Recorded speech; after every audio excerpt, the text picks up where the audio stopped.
Warren Buffett, we all know who he is, and he is stepping down from his position in Berkshire Hathaway. Now, what I'm going to do is that I'm not just going to go over the stock, but I'm going to go over the company and if it's worth investing in. I personally think it is, but I'm going to get into detail about that right now.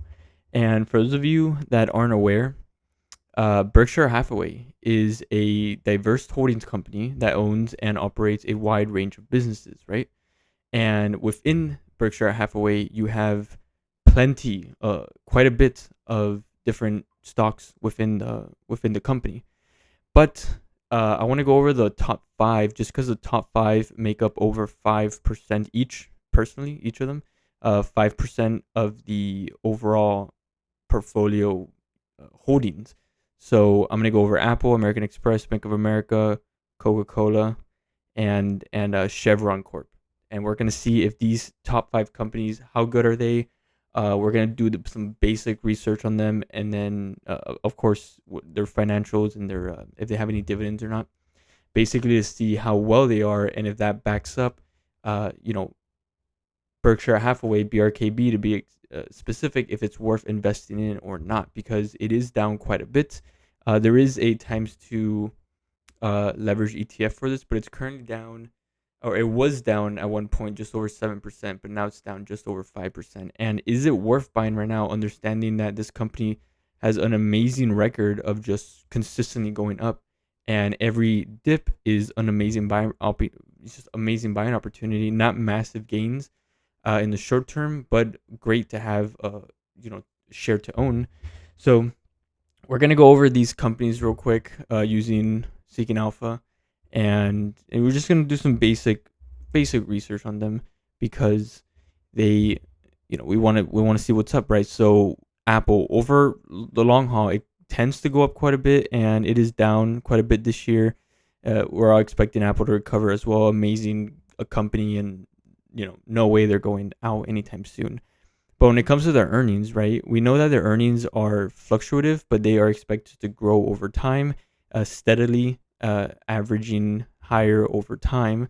And if I can get back on that website, so Apple's earnings are not bad, right? They're not nothing terrible, right? They do have a dividend that they tend to.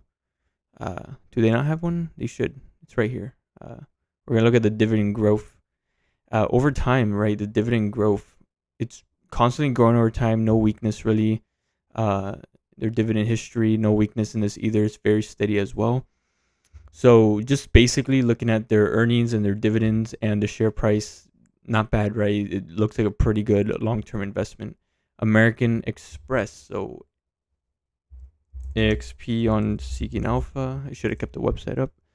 Just looking at some basic stuff, and then we'll look at BRKB itself as well. But American Express, we know that it's mostly targeting wealthier individuals, but there is a lot of younger folks that I personally have a few American Express cards, and I know a lot of people want them just because they're super cool and they have great customer service and great benefits. But they do go up over time, right? Nothing to be worried about there. Their earnings seem to be steadily growing as well, and expected to grow as well. I'm not sure if they have a dividend actually. They do. Yeah, they do. Let's see how healthy it is, right, with the growth and then the dividend history. So over time, their dividend is actually holding up quite well. No hiccups or anything. It's steadily growing, and their dividend history. Because again, remember BRKB, Berkshire Hathaway, a lot of their money, pretty much the majority of it, I believe, comes from dividends as well from the companies they hold, and it is growing quite well after that 2000 crash and continue to grow. The 2008 crash didn't really affect it too much, and then it's still growing quite a bit. So it looks like a pretty solid company, right? And then Bank of America, BAC. Let's see. Let's just look at the dividends real quick. Steadily growing over time, no hiccups or weakness. Uh, their actual dividend payment, it looks like they fell a lot in the 2008 crash, and then they're starting to recover. Ever since then, everything looks to be pretty stable after that crash. So that looks pretty good as well. And then their share price, kind of flat, most of it, which is kind of concerning because we will want this to grow over time. It looks like it sort of is growing over time the last 10 years, 151%, not bad. Overall, let's see, 2000 crash affected it, not crazy amount, recovered years later, and then a big crash in 2008, and then they're slowly growing from there. I don't really like the growth of this one too much, but it doesn't look like that affects too much the BRKB share price, and they are getting pretty decent dividend from it. So I don't really like that one too much, but it is something to keep an eye on. And then KO for Coca Cola. I wish like P&G would be one of their. I think Procter and Gamble is really, they have a lot of essential products they sell. Let's see, summary. So Coca Cola steadily grown over time. When a lot of these crashes were happening, they were pretty much flat, but ever since then, growing pretty well.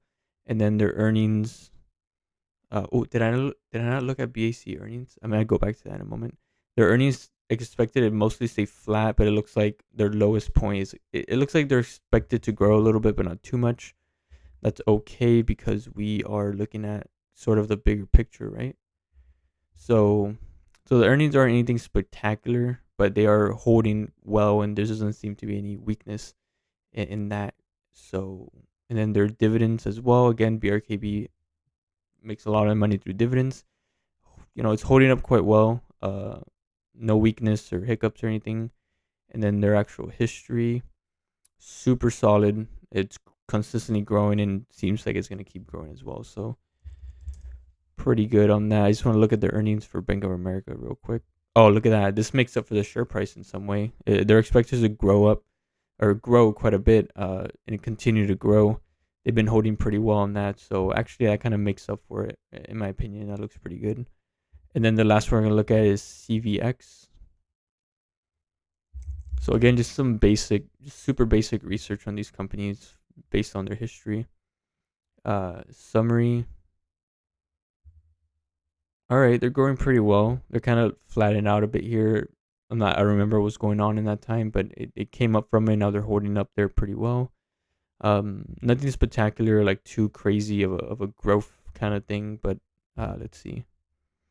They're expected to go down and then sort of recover over time. So this is, I don't know. I don't know if this is super concerning or not, but they have been downtrending, and then we'll see how the future looks like. But the weird thing is how this influences BRKB price. It kind of holds it very, very well. So let's look at their growth. So I don't really like their earnings for this one too much, but their dividends are very healthy and they're growing. Not There's like one little hiccup here. It went from 428. Oh no, 429. Oh no, no hiccups. It's just continued, just growing. And then their actual payments have been exceptional, just growing massively since 1990. So all that looks really, really good. And then if you just look at the actual share price, they don't have a dividend, so we won't look at that. But as you can see, like they just grow over time and they're quite well. And a lot of those take-ups we saw in the share prices for like Bank of America and Chevron doesn't really affect it too much. They do manage their portfolio and balance it out over time as needed. So maybe that's why they hold up really, really well during all that time. And then 2020 crash, and then continuing to go up higher. And I believe this year they're up just about 13% this year, holding pretty well. And we have another dip there. And then their earnings are, they've been fluctuating a little bit, but they're expected to stay strong over time. So the real question is though, like, can we benefit from the share price, right? So is the share price anything to really like? Yeah, I can't go back that far, but is this anything to like take seriously and actually like not shy away from? So it's down 28 there. It After a few months it recovered pretty well. Another dip here. This one was 11% and a half, and then we continue to fluctuate, go up higher. We're at this point right now where we have a new high, and then the price dipped very aggressively and recovered aggressively. I think that was due to a lot of like macro news stuff, and then it's sort of been consolidating. It went all the way up to make a new high before crashing when Warren Buffett said he's going to step down. He's not completely leaving the company either. He is actually going to become a chairman for the company, so he still has a say in the company. But the head person is going to be someone he's been training for a very long time, which gives me hope for the company as well. So we know that the company is growing quite well, and a lot of these dips should be taken seriously, in my opinion, at least because they tend to recover quite well. We also made this like giant dip down, recovered, and we didn't go that much higher. So this next dip will probably, I wouldn't be surprised if we go back into, into the mid 500 soon and actually hit like 550 soon enough. But that's looking very, very interesting, right? But the thing is too, though, if we look up news on this company, it says he is stepping down. Let me see if I can find the name of the. If I just look up who is running.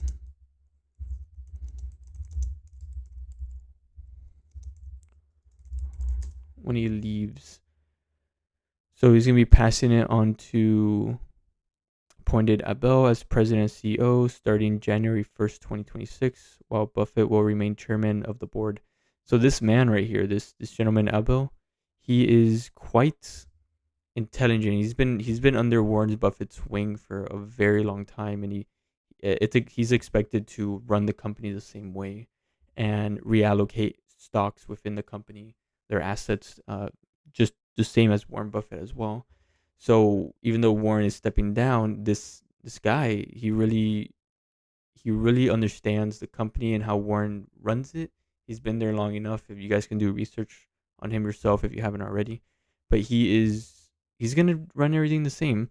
So I'm thinking, right? So if let me look at the overall S&P right now.